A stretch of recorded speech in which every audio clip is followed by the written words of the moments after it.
Hey, friend. So good to see you. Happy Wednesday. I am coming to you from Florida, where I was here to visit my family for the Easter holiday. I hope that this finds you somewhere fun and wonderful as we kick off the last week in April. I know somebody said to me the other day that, oh, let's meet about this in early May. And I was telling them we have to meet sooner than that. And then they informed me that it was next week. And I felt horribly embarrassed because I had no idea that May was already next week. So I don't know if that's horrifying you, but it's currently horrifying me a little bit. But hopefully you are taking charge of your to-do list perhaps a little bit more than I am recently. But Kelly and Giacomo and Jen and Jeff and Jim, it's so good to see you. If you're new here around these parts, we are a really fun bunch that meets here every single Wednesday, and we would love to get to know you a little bit more. So you might be used to kind of sitting back, relaxing, and getting lots of tips and tricks, and you can do that here as well. But it's a little more fun if you lean in, get those fingers going, and say hi in the chat. You can let us know where you're coming in from, perhaps what is in your caffeine choice today. But we would love to get to know you a little bit more.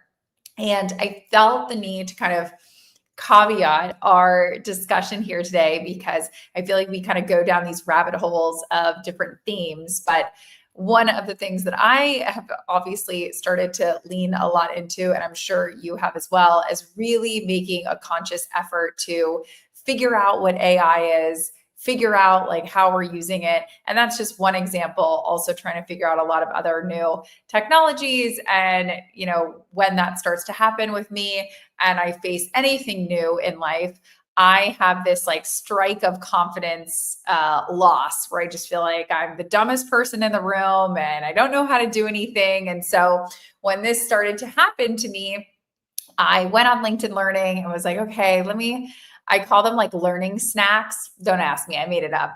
I wanted to get like a learning snack on like, okay, like just like a little confidence booster. Like, here's somebody who's an expert on confidence, talk about it a little bit more and kind of give me a little personalized pep talk, although they didn't know they were giving me a personalized pep talk. And I found Delores. So Delores gave me a pep talk. Maybe she's giving you a pep talk too. I don't know.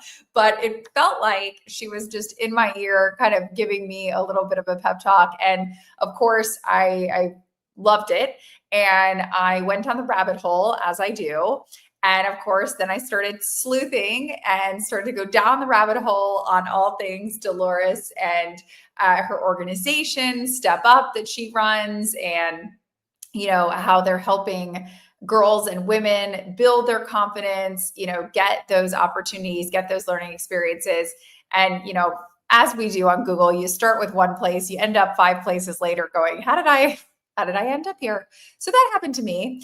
And I went down the Delores rabbit hole. And as I was just learning more and more, I was like, man, she could really teach us all. I know her organization Step Up. If you also Googled her, which you might have been like, wait a minute, Delores focuses on women and, or girls, and I don't relate to that. I felt like as I got deeper and deeper, like a lot of her stuff was universal, like anyone, by the way, all ages, like young, old, men, women, I don't know all the letters, a lot of letters, all the things I feel like could use just a little boost of Delores. So without further ado, please help me welcome Delores to our coffee chat. Hi. Hey, hi, Kim. Thank you so much. What a good lead up to this conversation. I am just so excited to talk to you because I feel like I've listened to your course now like 2 or 3 times, but I just kind of need a little zhush. But I'm so curious because obviously you have worked in this space, working to build people's confidence, working, to help booster people's confidence. And what kind of got you into this? Because it's such a unique, I guess, a unique thing to focus on when it comes to work and career. We think about it, Step Up, career advancement in three ways. We think about confidence, building connections, and building skills. So those are 3 things and that we look at. And confidence is, we feel like we walk in and we see people who just walk in their power, walk in their confidence, and we want to be like them. We want to move like them.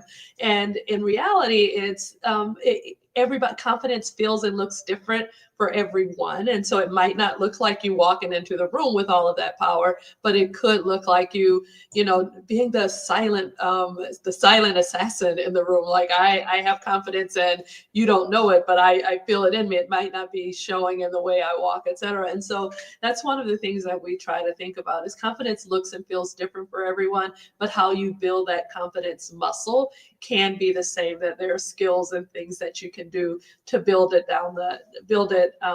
as you go along. And I really loved the snack size, just a learning snack. And that was really exactly what we were intending to do, to get folks starting to think about it and demystify things. Like, it's not that she has 30 years, maybe confidence does come from experience, but you could have confidence at 5 years, at year one, if you can really use a few easy tips. And, I started off the course with just 3, right? Fuel up, power up, squat up, like the 3 things that are fun. And because we're step up, it made sense to use up in all of them. But that really was where we started. Just like, how do we make it easy and less intimidating for people? Because if you look to learn from the most confident person in the room, then that in itself can slow you down sometimes. Well, I'm so glad you brought up this point about like time, because if you've been doing something for 5 years or 30 years or 5 weeks, you do have a little bit more, okay, like I've made this apple pie before. I like kind of know how to, cut up the apples and I know what I'm doing. But I'll use myself as an example, but if you're someone like me who is looking at a specific skill, whether that's I want to learn about AI or I want to learn to play tennis or, whatever it is, and you're on day one. So you don't have 5 years experience. You don't have 30 years experience. You're on day one and you're just feeling like, you talked about it a little bit in your course, but feeling like, oh my gosh, this is so overwhelming. Oh my gosh, like how am I ever going to learn something like this? What are some things or skills or tactics you try to instill in people when they really are on like day one, the very beginning of their journey? No matter where you are on your journey, you've already done something hard to get to that spot. Right. And so we start off with fueling up, and that fueling up is really reminding yourself that you have done hard things, that you can do hard things. And so it's that reflection, filling your bank up, your cup up with all of the things that you have done. And so for me, 6 years ago, I was a first-time CEO when I came to Step Up. And so it was intimidating.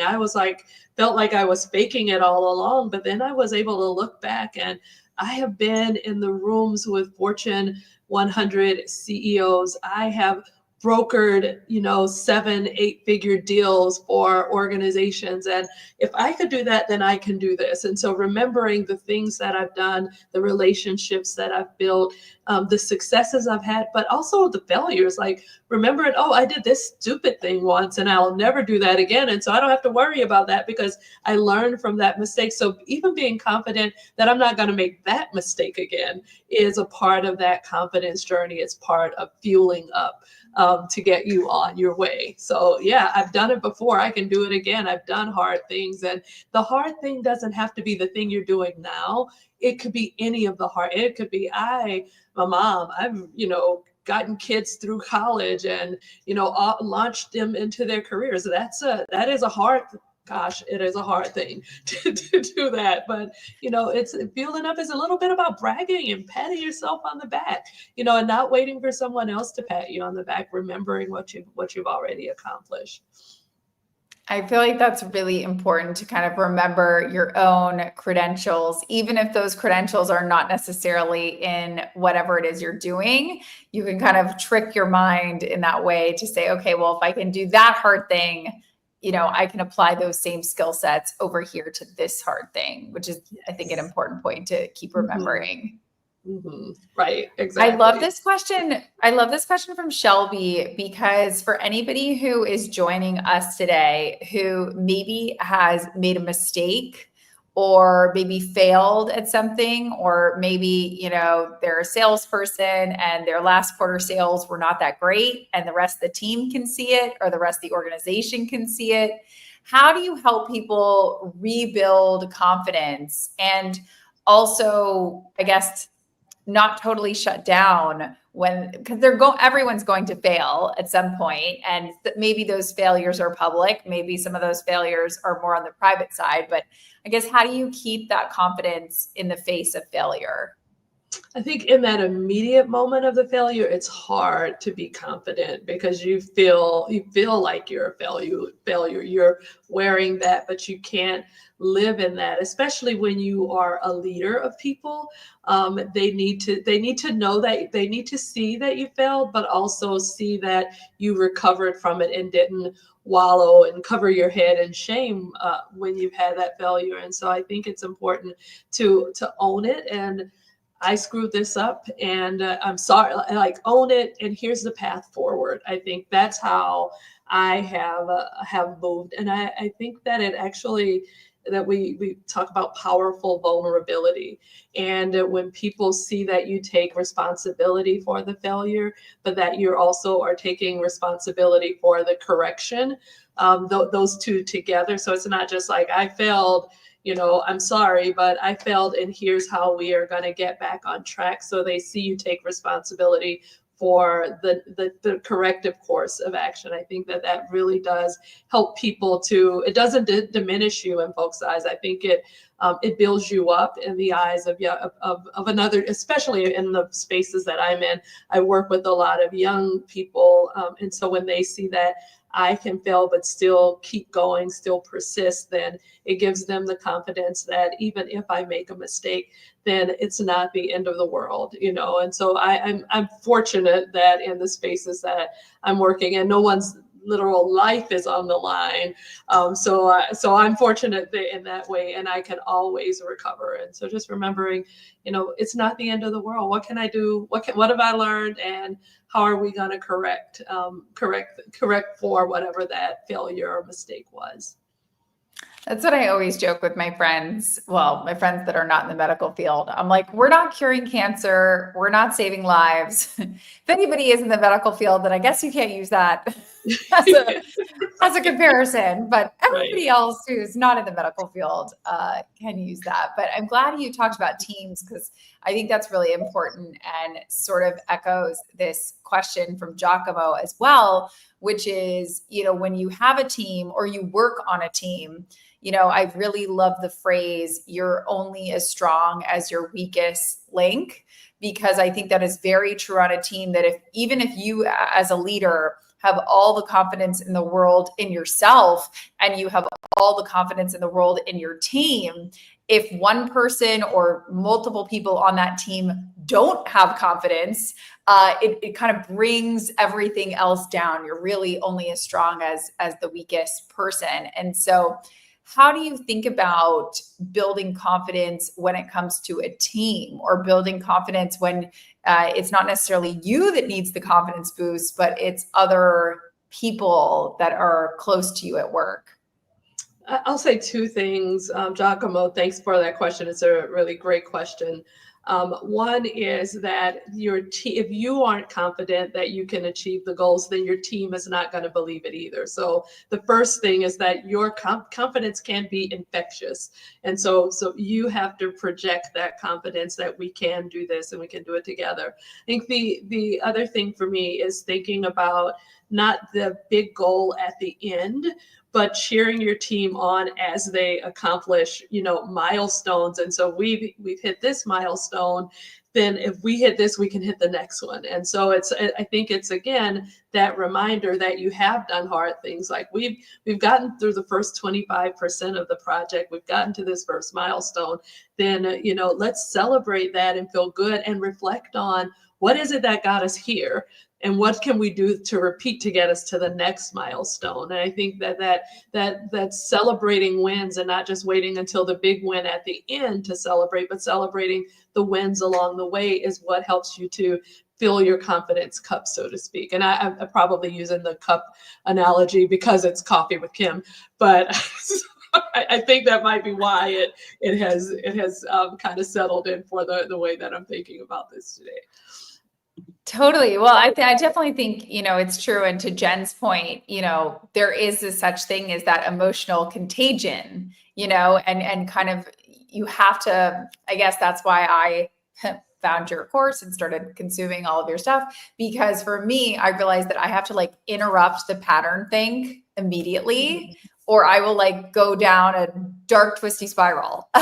So I think that's also true on teams, because if everybody starts going down the dark, twisty spiral, like, I don't know, you're in such a worse place. Right. We can't just like we don't want ourselves. I can't sit in this place of failure for too long. You can't let your team members do that, because they'll just get stuck there as well. So it's more than manifesting it, because I think it's a step beyond manifesting that we can do it. It really is having the confidence and belief that together we can do it. And so if I have a little bit of confidence, if we put all of our confidence together, imagine how well we can, how far we can go together, right? 1,000%. And I think it's also really important to just kind of, again, it's one of those things that you kind of continually have to check in on and kind of do a mental checklist for yourself, a little temperature check, and see what that looks like. I had a sort of selfish question for you, and it applies to me, which is why I'm asking it.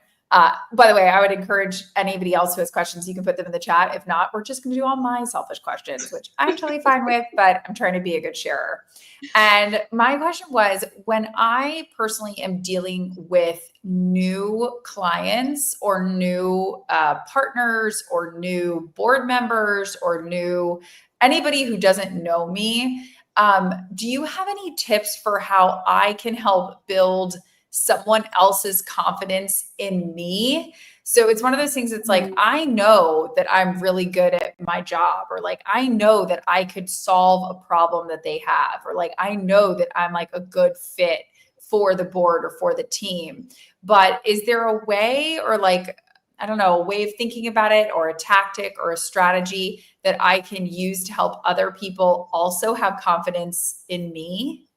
I think it's that brag book that we talked about a little while ago. It is that power up. So the same things that you have to remind yourself of what you've accomplished, reminding them or sharing with them, this is what I've been able to do, related to whatever this project is that I'm working with you on. So for Step Up, the best analogy might be to convince a donor or a partner or funder, that we can do this thing that they're interested in accomplishing for girls and young women, and maybe I haven't done it before. One of the new things that we have is a mentoring app, right? So we didn't have a mentoring app at Step Up before, and our goal through our mentoring app is to make mentoring more accessible, both for mentors and mentees. So we aren't a technology company. We are a nonprofit focused on mentoring, but I was able to demonstrate that, one, we weren't going to build the technology ourselves. So they didn't need to rely on our technology expertise,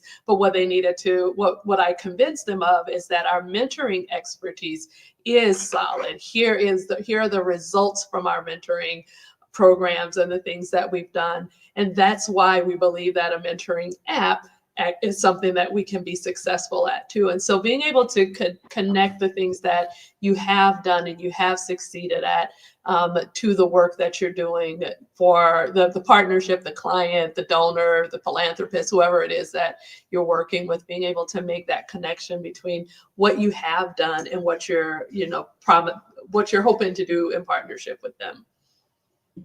No, I love that point. And I love this question from Rachel as well. What are your thoughts about testimonials?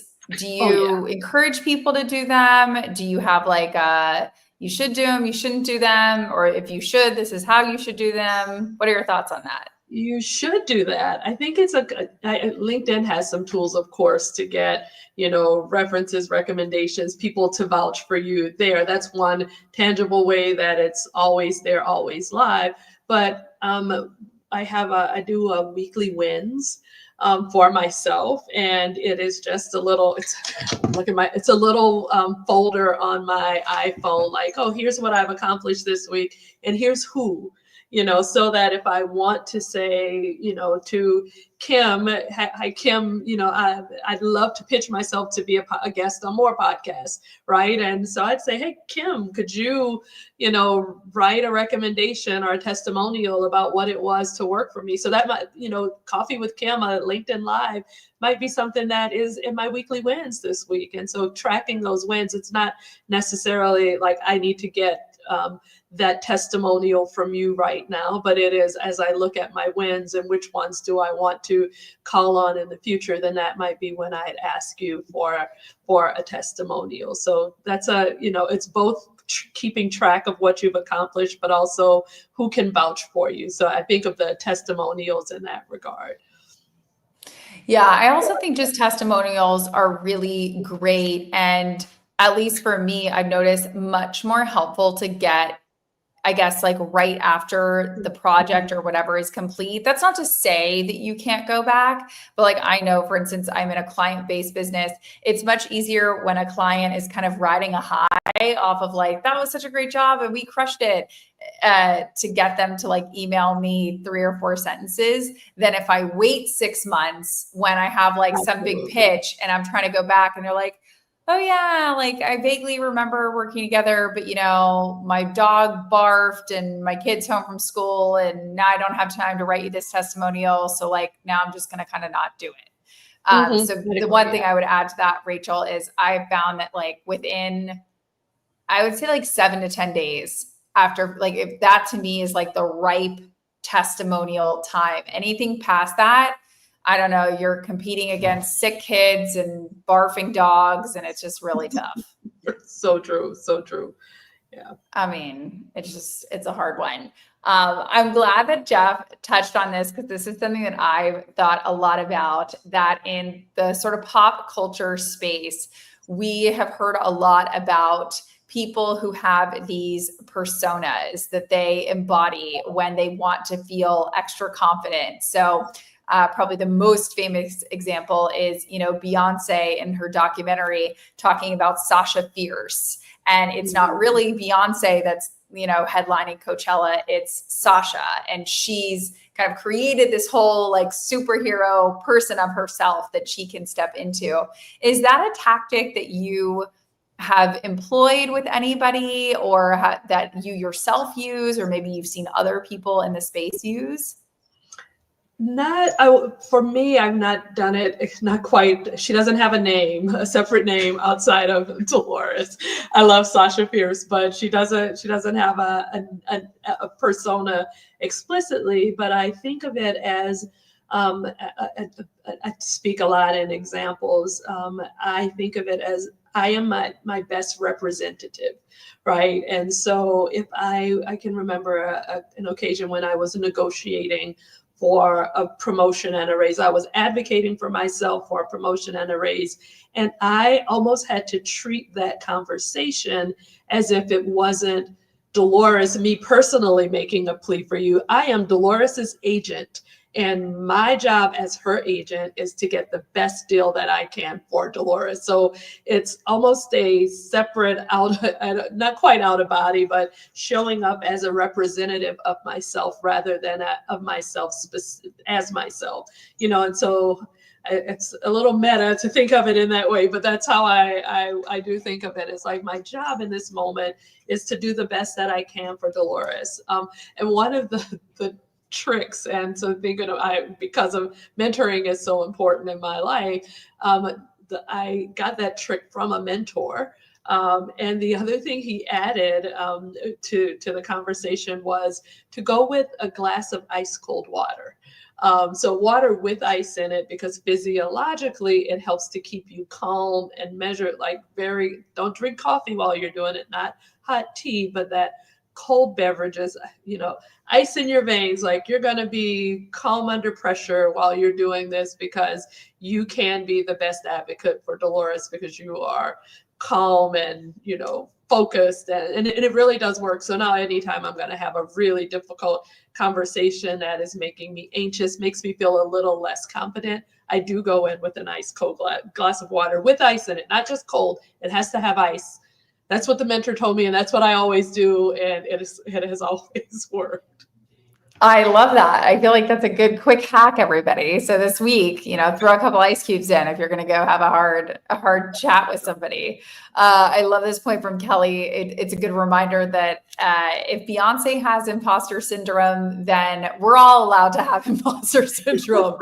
Like, we're all obviously needing to work on confidence a little, if even Beyonce is having to work on confidence. So just goes to show you that no matter how successful you are still always wanting to work on confidence. So and I'm glad that you have kind of brought up technology and, the technology that you've worked on with Step Up, because that was going to be another one of my questions is, at least again, I'll speak for myself. A lot of times I will consume a lot of like, okay, here's the tip that I need to do, or here's like the tactic that I need to use. But it is sometimes hard for me to practice, because then it's like, it's kind of like you can read all about swinging a baseball bat as many times as you want, but you're not really going to learn until you like get up to the plate and try to hit the ball. And so is there a way that you have helped people like get that practice? Is it role playing, with a mentor or friend and having that hard conversation? Is it leveraging, some sort of technology or chatbot or chat GPT or something to get that practice in? I find for me, the best practice actually comes from person to person. So really engaging with a person and talking through it. And here's my thinking, getting feedback, I think is really helpful. But one of the things that I've done when in absence of a person is actually record myself saying the thing, or give it and then listening back and be like, nope, she didn't sound that girl. I wouldn't say yes to that girl. Let me try again. And so and so sometimes I become my own sounding board, my person on the other end, like, oh, what was I convinced? Was she confident when she asked for it? Did she make me believe that she could do it? And so I do find myself just like, we practice in the mirror. So it's the step beyond practicing in the mirror by recording it and then rewatching myself do it and checking myself, like, would you hire her would you believe that she could help you to achieve these goals for your company? Would you believe she could? And so I go through that kind of a few rounds of it. But I'd prefer to talk to someone else. But in absence of that, I have talked to myself in the mirror, so to speak. Well, yeah. And I also just feel like I know not everybody, but I know there's going to be some people joining that immediately dismiss that because they're going to say, well, I hate hearing my own voice, or I hate watching myself on video. And I would like to personally talk to anybody who's saying this, because we all hate that. Hello. We all hate listening to ourselves. We all hate our own voice. So like, join the club, get on in the car, because we all hate it. But just because we hate it doesn't mean that we shouldn't do it. I feel like sometimes people are like, oh, well, obviously like Delores doesn't mind. No. She minds. I mind. We all mind. I really do. But we still do it because that's what it takes. So you're so I hate the sound of my voice. In spite of talking so much, all that I'm really loquacious, but I don't like listening to it on the other end. So I hope it's not nearly as irritating to other people when they hear my voice as it is to me. No, I'm convinced that it's like something programmed into our psyche or something, so that we don't like consume a lot of our own content. But yeah, there is something especially terrifying about watching yourself on video or listening to your own voice that just is a hump that one kind of never gets over. So too bad, everybody. Too bad, so sad.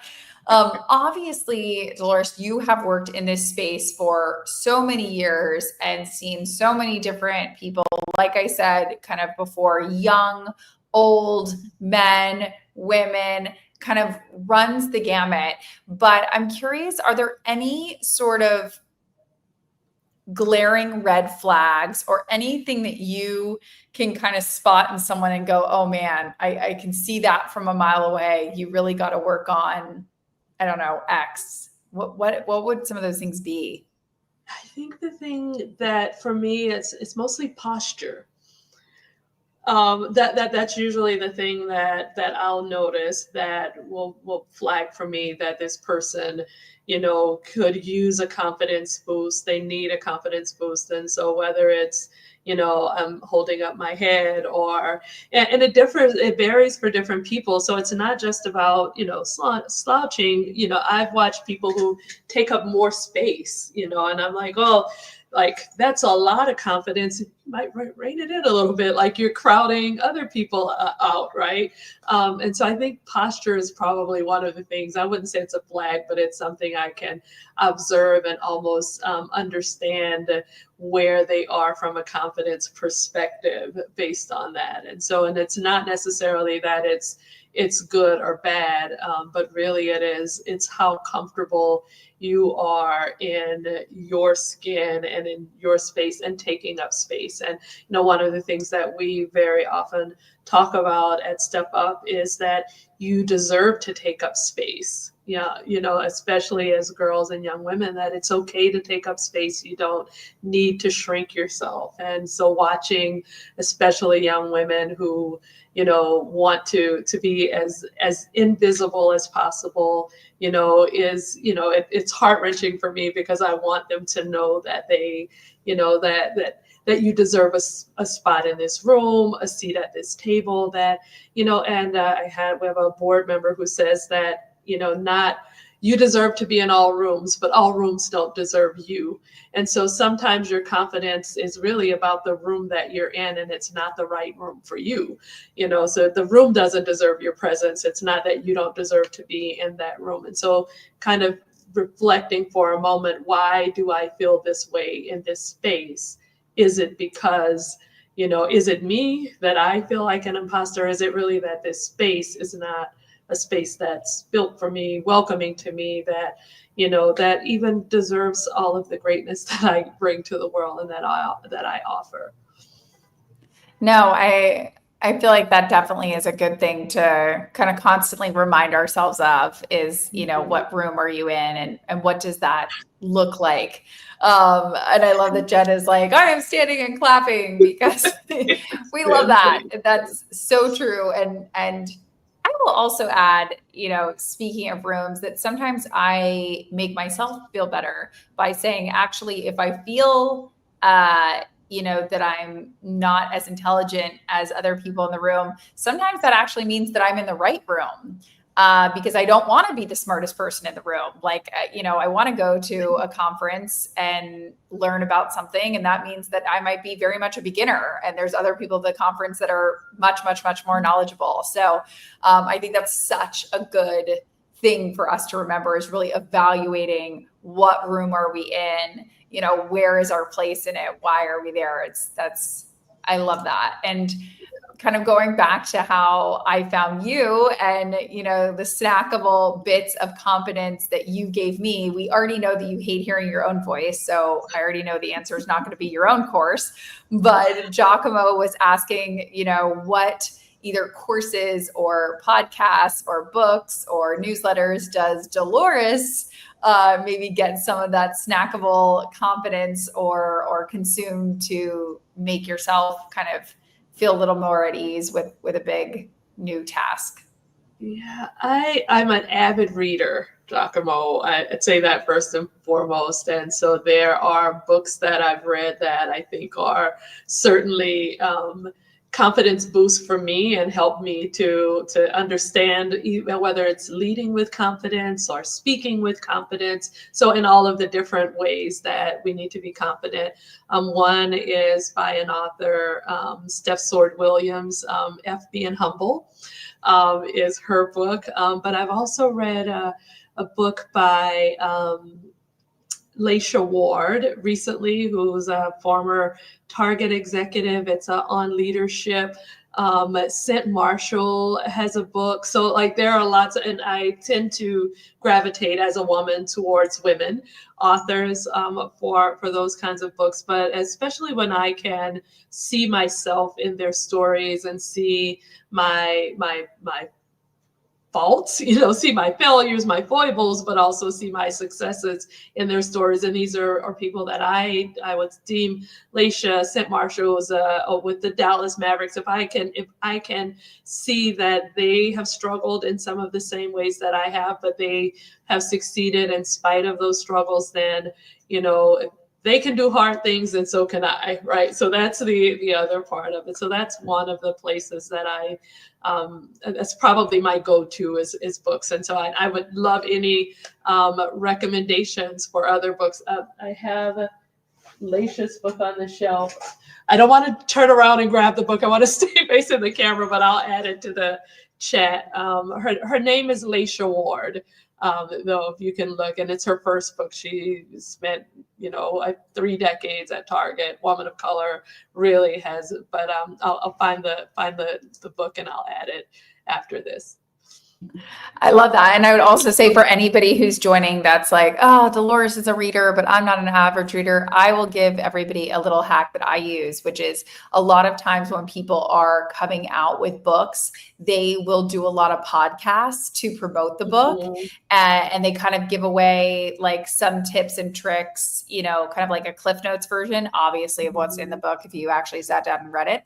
But I say that because sometimes you can take an author's name, and if you put it into wherever you listen to podcasts, whether that's Spotify or Apple or Overcast or wherever, you maybe can see podcasts where they're promoting the book and also get a flavor from them about the types of things that they talk about. So that's a little hack that I use sometimes. I love that. Another author, Lisa Sun, for if you are not a reader, that's why I'm going to recommend this one.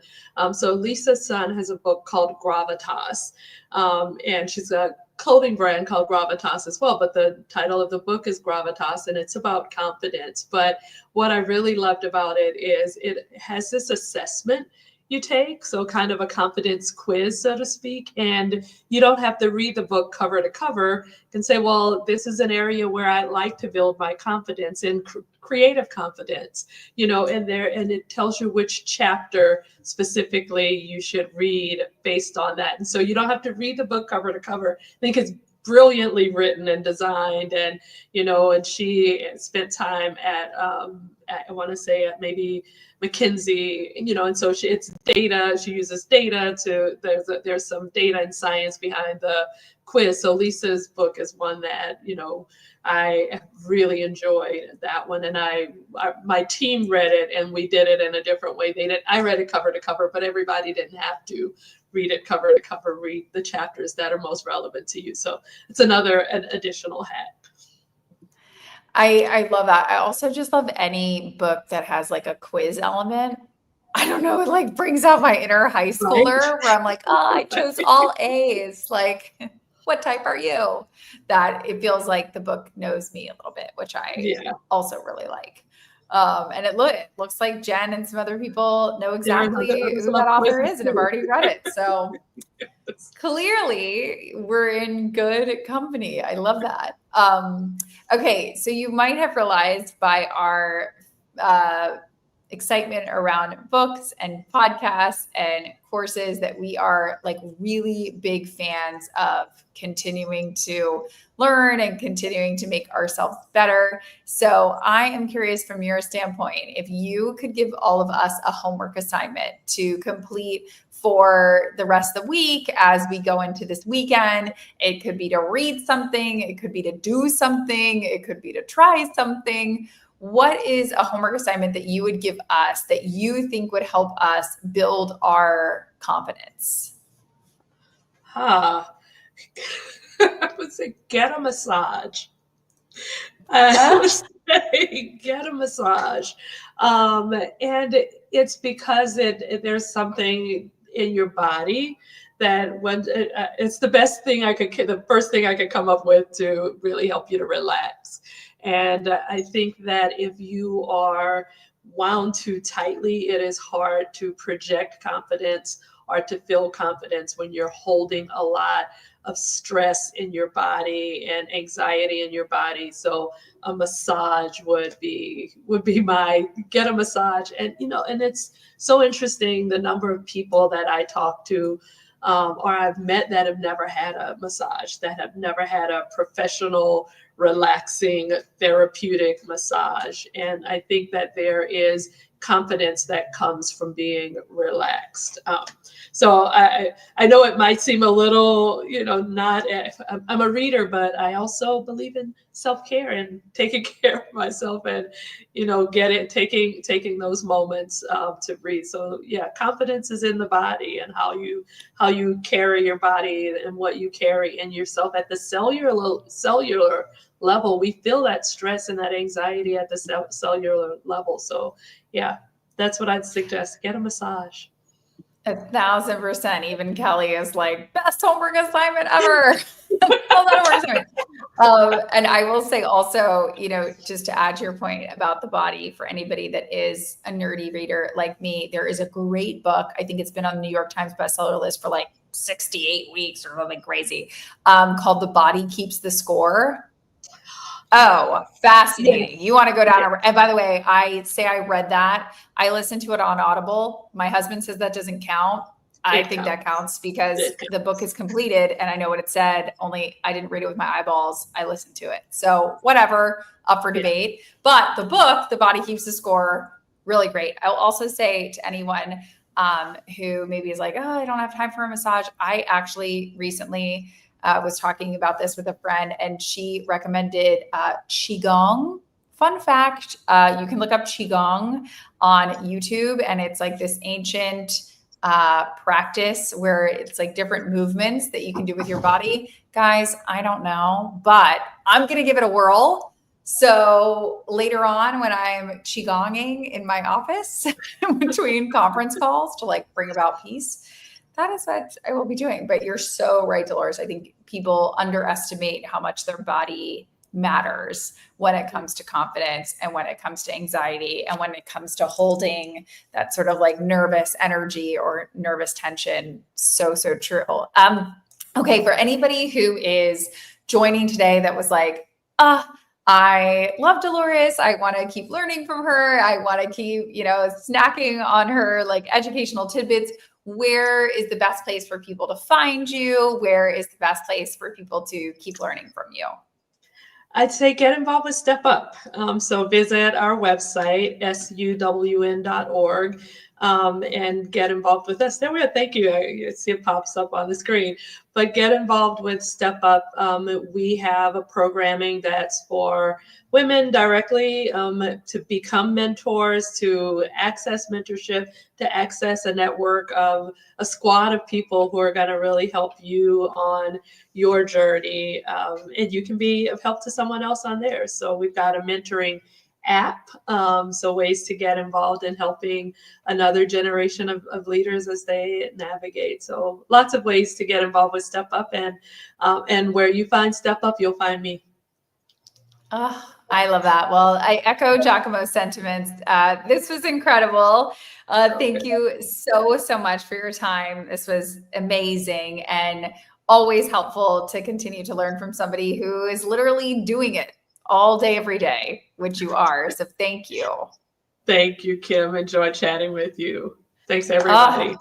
And thank you, everybody, for joining. Delores and I know how busy you are and how much you have going on. So it means the world to us that you crammed in 45 minutes to learn together, support each other. Darius, happy birthday. We're wishing you lots of birthday wishes. And it was so good to see you. If you are listening to this on your favorite podcast network while you fold the laundry or walk the dog or do the dishes, never fear. Delores and I are here for you. You can send us a message. You can put something in our inbox, and we would be happy to help continue to answer questions all about how to build your confidence or how to get involved in Step Up and their mentoring program. So thank you so, so much for taking the time to be with us today. Like I said, we will be here next Wednesday at 1 p.m. Eastern. You can always go to getcoffeewithkim.com and we will add the calendar meeting to your calendar. And next week, we are diving in on all things AI, which is why I wanted to do this session, because we all need a little confidence boost before we go into the subject of AI. It's a little intimidating and we probably don't know as much as we should. So perfect timing. But thank you so, so much, Delores. And thank you, everybody. So good to hang out. Bye. Bye.